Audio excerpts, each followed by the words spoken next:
Can you take us through any injuries coming out of that game? Yeah, everybody should be good. Just your typical bumps and bruises. Nothing really significant to report. In terms of the kicking situation with Brett, will you guys be making any changes or bringing in any kickers maybe to look at this week? Well, there's a possibility. I talked to Chase and Jeremy Springer earlier, and I'll talk to Les after this. You want to evaluate the landscape, see what that looks like. Brett's been pretty consistent throughout his career. He's had some long attempts that are difficult kicks to be able to make that we've missed. You obviously want to be able to hit the extra point, but those will be things that we could possibly look into. And did you get a chance to kind of go back and look at the play we had talked, near the end of the game, the spot? I'm just wondering, what you think of it, maybe on review. I know you can't do anything about it, but then also, is there anything you can do, in terms of game management with timeouts, especially late, that, could have avoided that situation and maybe avoid it in the future? Yeah, I don't necessarily think that would have affected and altered because fortunately or unfortunately, we got the clock stoppage on third down where I would have used my third timeout there. In a lot of those situations, you want to be able to save those in the second half, no doubt, unless points are at a premium. We had a 3rd down and 7 early in the third quarter that got a look, and we were in a situation didn't necessarily want to be in. It ended up leading to a conversion, which led to a 17-10 win, or a 17-10 score at the time when we ended up converting the 2-point. But, even in hindsight, when you look at it, where I was trying to use those timeouts to try to get the ball back with still a 2-minute stoppage, started using them outside of that 3-minute window, I would have used it on the 3rd down had we not had the stoppage by the offsetting penalties. So I might not have had a chance to be able to review it. But there's no doubt, Gary, you guys, I think you know me well enough to know that I'll always look inward. I do feel like in the circumstances, based on when I did use the one in the third quarter, it was in alignment with some of the things. Maybe that doesn't mesh with what the overall, management is, but because points were at a premium and the way that the flow of the game was going and kind of what we were in that 3rd down and 7 situation, I felt like that was appropriate. But in an ideal scenario, you have all three at your disposal when you want to start using them, whether that be under 2 minutes or outside of 2 minutes when it's a 1-possession game in that scenario. And certainly, had you had that, you could have maybe reviewed the spot, but I don't know that I would have in hindsight either way. But those are things that I always have to be honest with myself about, and those are the things that eat you up where you want to do a great job for our team of always making good decisions and, and being honest with that assessment. I don't know how much differently it would have played out based on kind of the rationale that I'm giving you. But I did get a chance to go back and look at some of those things closely. We usually have, communication with the league based on how they saw it, and that's really the only thing that matters. Thank you. You're welcome. Dennis. Coach, how are you? Doing great, Dennis. Good. In terms of Cooper Kupp, how much does he open up things for the other receivers? He does. He's a guy that gets a lot of attention. I think he's played really well, especially in those first couple games back from injury. And he's always been a guy that's been so steady, so consistent. And he certainly is one of those players in this league that usually dictates coverage, specifically in some of those known passing situations, and does free up some opportunities for other guys in a lot of scenarios. And what ways does Cooper and Nakua complement each other? I think just both really good players. They can work edges and separate. They've got good aggressive hands at the catch point. But I think you're just seeing two really good football players. Puka's plays a very physical brand of football. Cooper can do that as well, but you see Cooper, have the ability to work some of those options and choice routes where he's got, some different elements of recognizing and reading coverage. Certainly Puka can do those things, but I think you're just seeing two good football players that complement each other. And, we got to continue to do a good job of trying to get those guys in the right spots. Thank you. You're welcome. Stu. Hey, John, I guess how, if at all, does yesterday's result influence the way you guys are looking at the trade deadline? And more specifically, what I mean by that is, do you feel like in order for the team to play the potential, it's capable of, do you need to make an addition before then? No, I don't think yesterday's outcome. I think yesterday's outcome is there was a couple turning points that I think totally changed the way that game goes, especially, when you've got a chance to make it a 2-possession game with basically a minute left in the third quarter and the way that our defense had played. But I think we got to do a better job of playing complementary football, seizing the moment in some of those, crunch time opportunities to be able to flip the switch and really be able to kind of close people out and then be able to try to pull away. And when you let, teams that are opportunistic hang around, that's what they can do. But yesterday's outcome doesn't change our approach in regards to that. And then as far as the offensive line goes, Joe and Kevin were obviously both active, and then you stuck with the same starting five that you've had in this last couple of weeks.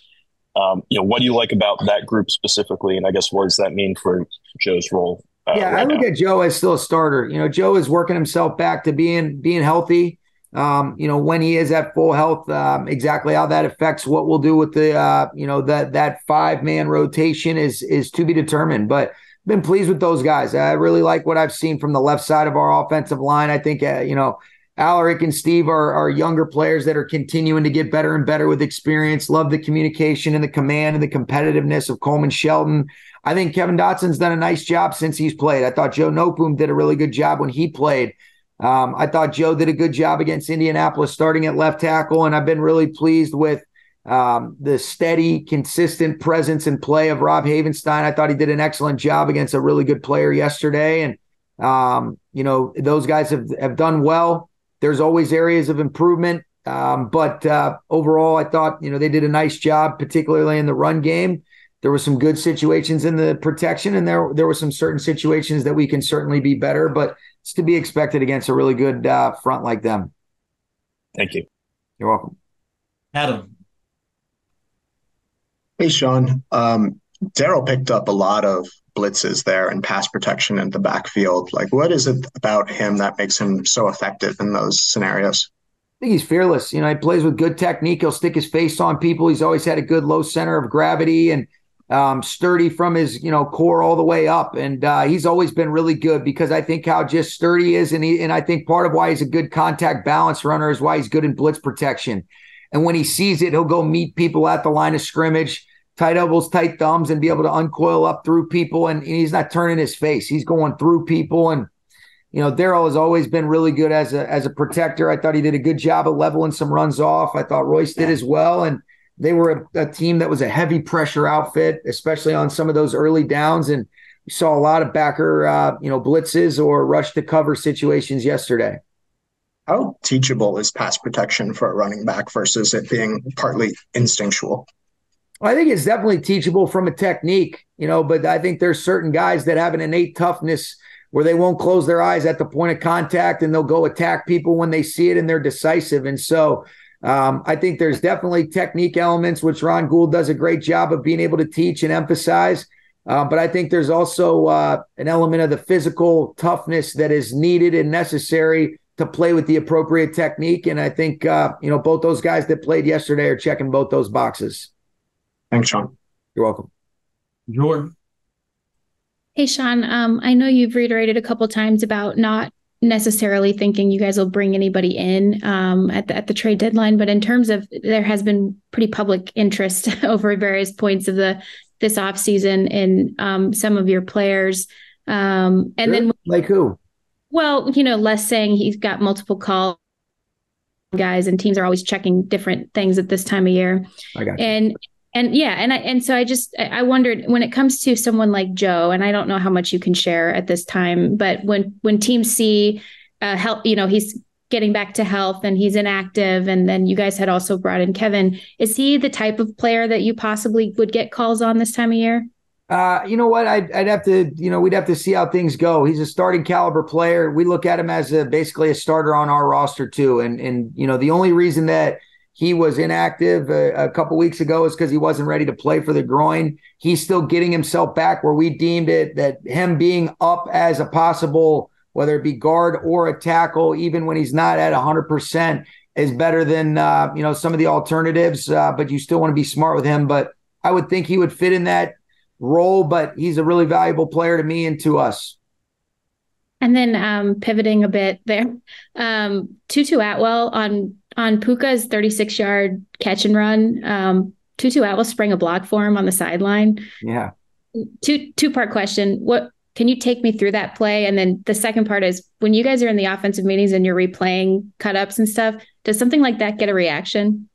I think so. I mean, you always try to emphasize guys competing without the ball. We're running a concept that we ran a handful of times yesterday and hit Puka on a crosser, and they're in a match coverage. And I think the guy covering him when he's running a speed out to the short field, you could really see just did a great job. Puka, Tutu's got a really natural feel for the game. And, even in the run game for a guy of smaller stature, he knows how to cover guys up and kind of get in a way and be connected so that he's getting production on these blocks. But that was just great overall awareness. And it ended up springing him where you thought he was maybe going to come out for more than the 36-yard play. But you always try to highlight those things. I think that's the epitome of, some of the stuff that's made it right around here, Jordan, is the selfless ball and being able to compete, whether it be without the ball as a run blocker or without the ball once somebody else is catching it. And that was a really cool play. And, when we do go through those types of things, those are absolutely the stuff that you want to point out, and guys get excited for, doing the little things the right way for one another that might not always be highlighted or illustrated publicly, but you see it in some of these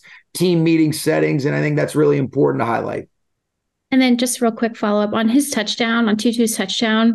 It looked like, you tell me actually, because it seemed at the end of the routes there, both of them, it looked like Cooper and Tutu did some things to mix up the defenders and create, that, like you said, the awareness to be where they needed to be. Yeah. Matthew ended up doing a great job. He felt the edge was lost on the left side. He just kind of spun and got flushed out, and two guys working off schedule for him. And whether he was throwing to Cooper or Tutu, you'll never know.